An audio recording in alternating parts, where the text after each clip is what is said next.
Korang mesti pernah kat stand tu kan? And momen yang paling korang takut sekali adalah bila kena jump scare betul?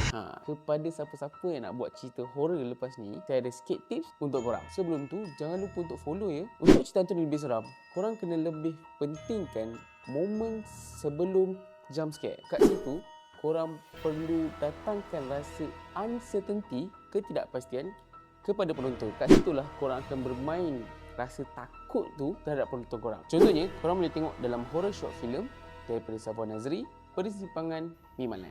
Dalam cerita short film ni, ada dua shot yang menunjukkan tak ada apa-apa kecuali pokok kelapa sawit je. Kat sini tujuan dia adalah untuk naikkan rasa uncertainty, ketidakpastian terhadap penonton. Penonton akan rasa macam, hantu tu nak keluar kat sini ke? Hantu tu nak keluar sekarang ke? Itu ke? Ini ke? Bila korang dah kacau pemikiran penonton, kat situ lah di mana cerita hantu korang ni akan rasa lebih seram. So, apa tunggu lagi? Jangan lupa untuk guna teknik ni bila korang nak buat cerita hantu korang. Itu sahaja daripada saya. See you guys in the next video.